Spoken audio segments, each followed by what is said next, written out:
नमस्कार, मैं हूं मृत्युंजय कुमार झा और आज कमोडिटी मार्केट में जबरदस्त एक्शन है। दोनों तरफ का एक्शन है, नीचे का भी और ऊपर का भी।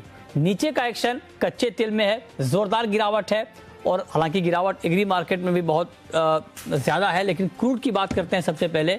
और 7% तक कच्चे तेल के दाम टूट चुके हैं। एमसीएक्स पर कच्चा तेल आप देखिए कि इस वक्त करीब 5.5% नीचे है और 5500 के बेहद करीब पहुंच चुका है। नैमेक्स क्रूड 6.5% के आसपास नीचे है और ब्रेंट क्रूड का भाव भी 5.5% नीचे है। तो कच्चे तेल में जोरदार गिरावट की सबसे बड़ी वजह यही है कि जिस तरह से कोरोना के नए वेरिएंट मिले हैं साउथ अफ्रीका में और बाकी जगहों में, उसका एक बड़ा इंपैक्ट हुआ है मार्केट के ऊपर, क्योंकि बाजार को यह लगने लगा है कि अगर कोरोना की चिंता दुनिया भर में गहराती है, बढ़ती है, तो डिमांड के मोर्चे पर एक बड़ी चिंता आएगी।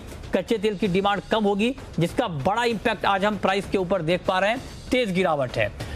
अब यहां से बाजार की चाल क्या होगी? क्या ये मार्केट में एक पैनिक सेलिंग है, पैनिक का माहौल है, या वाकई मार्केट में डिमांड घटने की चिंता ज्यादा हावी हो गई है जो लंबे वक्त तक बनी रहेगी? इसी पर हम बात करेंगे।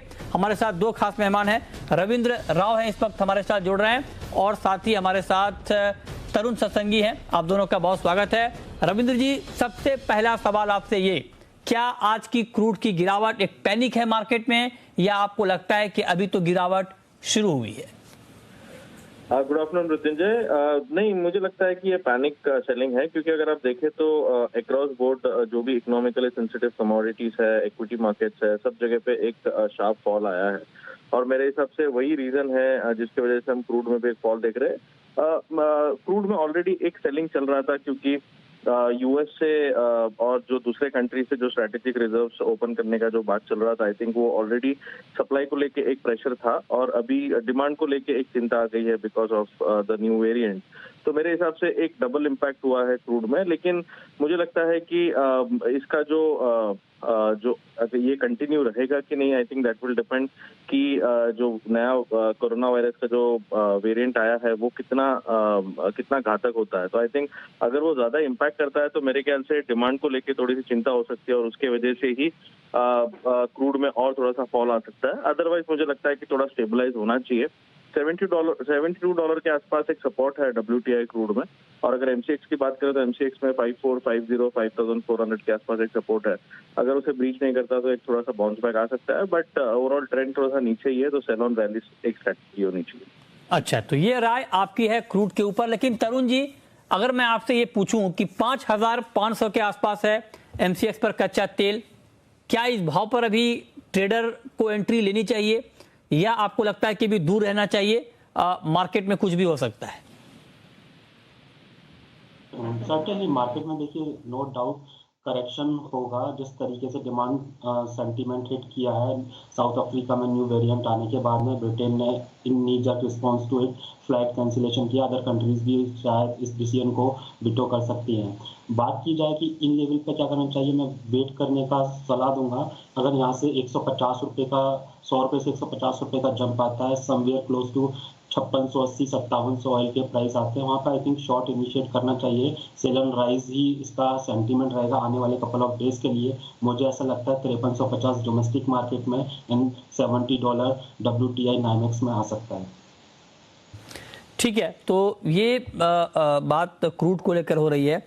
लेकिन एक सवाल रविंद्र जी आपसे मेरा और होगा कि जिस तरह से क्रूड में गिरावट आई है, एक तो डिमांड की चिंता मार्केट में है ही, लेकिन आप जरा बताएं, क्योंकि ये तो एक नई खबर आ गई कोरोना के नए वेरिएंट की, लेकिन इससे पहले वाली जो खबर थी, एक प्राइस वार के हालात यूएस प्लस और ओपेक प्लस के बीच बने हैं। यूएस प्लस ने अपने रिजर्व से तेल निकालना शुरू किया है। 2 दिसंबर को अब ओपेक की मीटिंग है कि इसका जवाब ओपेक प्लस की तरफ से क्या आता है। तो मैं ये पूछना चाह रहा हूं कि क्या ऐसे में मीडियम टू लॉन्ग टर्म में भी क्रूड का मार्केट दबाव में रहने वाला है, या वहां पर कुछ चाल अलग होगी? अब मृत्युंजय, मेरे हिसाब से जो ओपेक प्लस की जो डिसीजन है, आई थिंक वो मैटर करता है, क्योंकि अभी जब भी यूएस और दूसरे सारे देशों ने रिजर्व्स की बात की है, हालांकि वो बहुत मिन्यूस्क्यूल है जो जिस रिजर्व का क्वांटम वो बात कर रहे हैं, बट ये एटलीस्ट एक इंडिकेशन है मार्केट में कि ओपेक का जो मोनोपोली है उसे लेकर थोड़ी सी चिंता है, और प्राइसेस को लेके स्पेशली बिकॉज इन्फ्लेशन अगर आप देखें तो इन्फ्लेशन हर एक इकोनॉमी में इन्फ्लेशन एक बड़ा वरी बन चुका है। इनफैक्ट मैं तो एक जगह पे ये भी पढ़ रहा था कि अभी जो ग्लोबल इकोनॉमी को रिस्क है वो कोविड नहीं है बट इट इज इन्फ्लेशन। तो मेरे हिसाब से इतना बड़ा प्रॉब्लम हुआ है और जिस वजह से ये सारे देशों ने ये स्टेप्स लिया है, तो मेरे हिसाब से ओपेक प्लस का जो डिसीजन है जो नेक्स्ट मीटिंग में, I think that will be important. Expectation ये है कि शायद वो ज्यादा कुछ करेंगे नहीं, क्योंकि ऑलरेडी अभी स्टॉक रिजर्व से निकल रहा है, तो फिर ऑलरेडी प्रोडक्शन में एक अप मूव आएगा। लेकिन अगर उन्होंने प्रोडक्शन बढ़ा दिया तो हो सकता है कि क्रूड में और फॉल आए। लेकिन मेरे हिसाब से $70 से लेके $68 के आसपास WTI एक टेम्परेरी बॉटम बनना चाहिए। हो सकता है कि वहां पे एक बार सपोर्ट आए और फिर ये एक दायरे में चले। तो अभी भी निचला साइड बाकी है, मेरे हिसाब से $3-4 का फॉल आ सकता है, तो इसीलिए ऊपर का लेवल अगर आता है तो एक बार शॉर्ट करके चल सकता है, specially till the OPEC meeting concludes. Crude पर। लेकिन अब हम बात करते हैं गोल्ड की, और जी हाँ, गोल्ड की कीमतों में इस वक्त जबरदस्त तेजी है।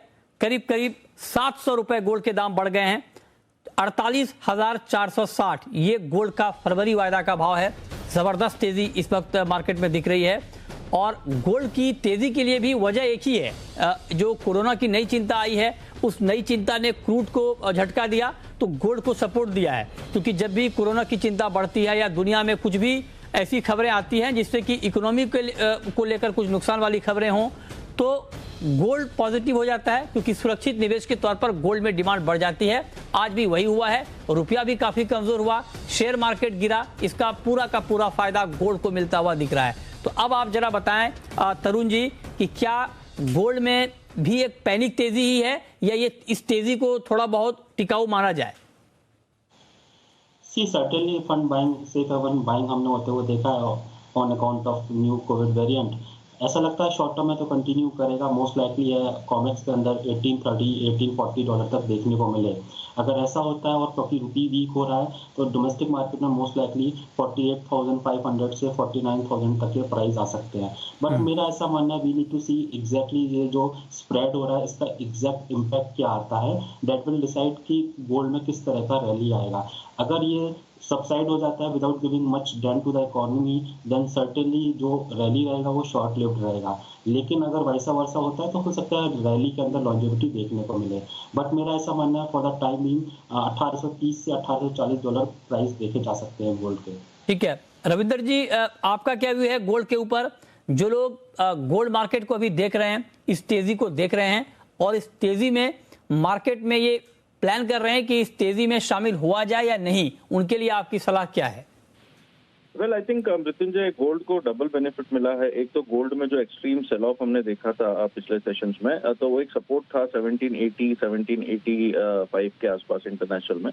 और अभी ये जो नए कोविड वेरिएंट का जो स्टोरी आया है, आई थिंक उसके चलते यूएस डॉलर इंडेक्स और यील्ड अगर आप देखें तो बॉन्ड यील्ड्स में 10 ईयर बॉन्ड यील्ड्स में ऑलमोस्ट 6.3% का एक फॉल है। तो आई थिंक डॉलर इंडेक्स में भी हमने ऑलमोस्ट 97 लेवल से अभी 9630 के आसपास देख रहे हैं, तो वो कहीं ना कहीं गोल्ड को सपोर्ट कर गया है। लेकिन जैसे मैंने क्रूड में भी बताया कि ये कोविड वेरिएंट का जो स्टोरी है, अगर ये एस्केलेट होता है तो मेरे हिसाब से गोल्ड का जो अप मूव है वो कंटिन्यू रहेगा। इनिशियली मुझे लगता है कि 1820 1825 तक इंटरनेशनल में आना चाहिए, और अगर एमसीएक्स की बात करें तो एमसीएक्स में 48 300 400 का लेवल पॉसिबल है। अगर एस्केलेट नहीं होता है तो हो सकता है कि 1820 से फिर से एक बार हम इसमें करेक्टिव मूव देखें। प्लस रूपी में जो डिसीजन हुआ है, रूपी अगर देखें against dollar, it is almost close to 75 now, तो उसने भी सपोर्ट किया है इंडियन मार्केट्स को। तो मेरे हिसाब से सर 48 रोकना चाहूंगा रविंद्र जी, 48,500 के आसपास पहुंच गया है सर फरवरी का वायदा गोल्ड का। जी, मैं एक्चुअली मैं दिसंबर का बोल रहा हूँ। So December, yes, it is closing to expiry. तो मेरे हिसाब से अगर आप फरवरी का बात करें तो फरवरी में अराउंड 48,800 से लेके 49,000 तक के लेवल्स पॉसिबल है। और इंटरनेशनल अगर देखें तो इंटरनेशनल में अराउंड से $18-25 तक के लेवल्स पॉसिबल। शुक्रिया रविंद्र जी आपका, तरुण जी आपका, जुड़ने के लिए, बताने के लिए कि अभी गोल्ड में और क्रूड में क्या स्ट्रेटजी आपकी होनी चाहिए।